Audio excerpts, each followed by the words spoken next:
Good afternoon. This is my presentation on culture and perception, how worldview shapes understanding, and my reaction to Shakespeare in the Bush, written by Laura Buchanan in 1966. In Shakespeare in the Bush, anthropologist Laura Buchanan shares the story of Hamlet with the Tiv people of West Africa. She assumes the story has a universal meaning, but the Tiv interpret nearly every event differently because of their own customs and beliefs. This article demonstrates that no culture has a correct interpretation because culture shapes perception. This article clearly shows that the worldview influences how people interpret situations. Laura Buchanan assumed that the Tiv people would understand Hamlet the same way Western readers do, but they interpret the story based on their own traditions and beliefs. One example is Gertrude's marriage was viewed as morally wrong when she married her late husband's brother. While we all thought it was, or Western readers thought it inappropriate or morally wrong, the Tiv considered it the proper cultural practice. So another example is Hamlet's actions. Many of us, or Western readers, see his actions as motivated by revenge when the Tiv believed his behavior was the result of witchcraft or being bewitched. These two examples show that our cultural background influences how we determine what is right, wrong, moral, normal, or unusual. The quote from the article, the general plot and motivation of the great tragedies would always be clear everywhere, is a prime example of ethnocentric bias. Laura initially assumed that the Western interpretation of Hamlet was universal and that people from every culture would understand it the same way. Because of this assumption, she unintentionally judged the Tiv's interpretation using Western cultural standards. As the discussion continued, however, she quickly realized that every culture interprets stories and experiences through its own worldview.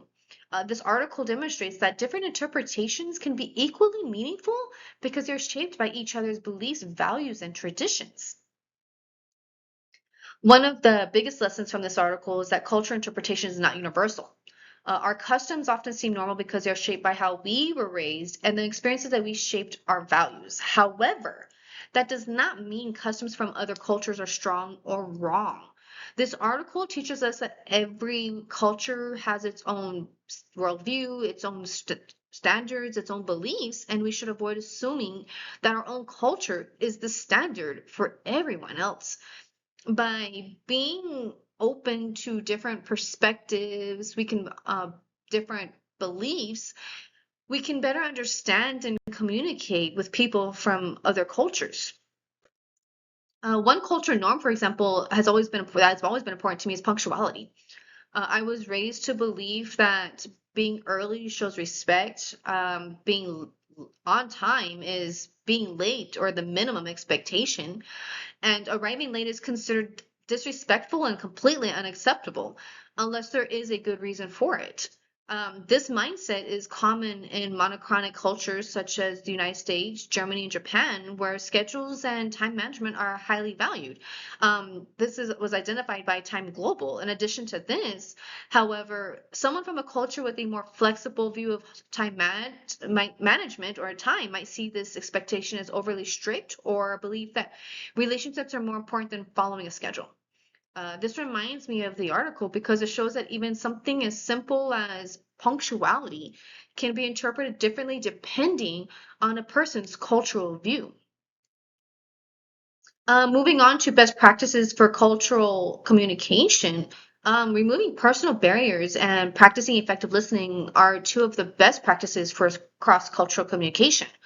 I believe that before entering any situation, we should set aside our assumptions and approach others with an open mind so we can develop a true understanding of their culture.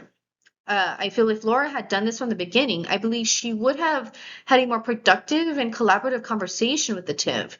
She would have been able to listen to their perspective. She could have asked respectful, clarifying questions on their culture and then respond with empathy instead of becoming frustrated by their different interpretation of Hamlet.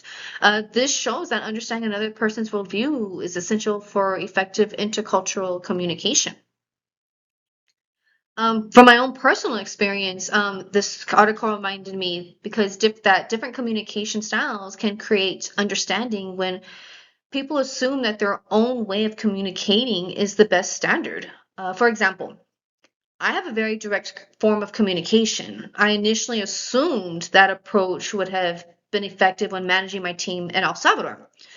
However, I quickly became to realize that the misunderstanding of my communication caused a strained working relationship with my team. Over time, we both had decided, both sides developed a better understanding of each other's cultural values, and we've adapted our communication styles, which strengthened our collaboration, and we ultimately worked more towards a unified goal. Very similar in the article, Bohannon expected the Tiv to interpret Hamlet through a Western perspective, with the Tiv interpreting the story according to their own cultural values and traditions. As Bohannon transitioned to their explanations, or listened to their explanations, she realized their interpretation was shaped by their worldview. This experience taught her that understanding another culture begins by asking questions, listening with an open mind, and being able to adjust your own perspective. In conclusion, this article reinforces that worldview shapes how we perceive people, situations, and even stories. No culture views the world exactly the same, and that doesn't make one perspective better than another one.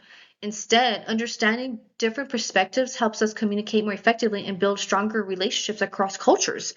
This most important lesson for me is that I learned from Shakespeare in the Bush is that meaningful communication begins with setting aside our assumptions, listening with an open mind, and to seek understanding before we judge. I do appreciate everybody's time and attention today. These are the two references I did utilize to complete my presentation, and I wish everyone a great day.